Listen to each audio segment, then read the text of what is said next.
நல்லா ஹோட்டல் ஸ்டைலில் சாம்பார் இதை மாதிரி ட்ரை பண்ணி பாருங்கள். அதுக்கப்புறம் வீட்டில் ஒரே பாராட்டு மழை தான், அதுக்கு நான் கேரண்டிங்க.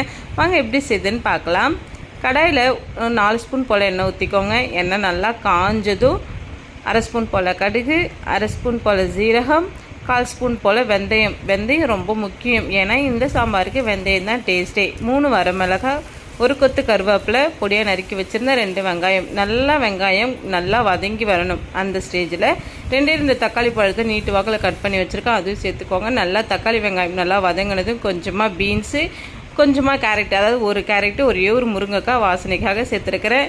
காய்க்கு தேவையான அளவுக்கு உப்பு, அதுக்கப்புறம் மஞ்சத்தூள் எல்லாமே இப்போ சேர்த்து நல்லா மிக்ஸ் பண்ணி விட்டுடுங்க. நல்லா மிக்ஸ் பண்ணி விட்டுட்டு 3/4 ஸ்பூன் போல் தனி மிளகாய்த்தூள், 1 ஸ்பூன் போல் தனியாத்தூள், இதெல்லாமே சேர்த்து நல்லா மிக்ஸ் பண்ணி விட்டுடுங்க. இன்றைக்கி நம்ம எந்த ஒரு மசாலாவும் வறுத்து அரைக்கலை, இதே தான் மசாலாவே. நல்லா மிக்ஸ் பண்ணி விட்டுட்டு நம்ம பருப்பு வேக வச்சுருந்தோம் இல்லைங்களா தண்ணி, அந்த தண்ணியை இது கூட சேர்த்து நல்லா மிக்ஸ் பண்ணி விட்டு நல்லா கொதிக்க விட்டுடுங்க.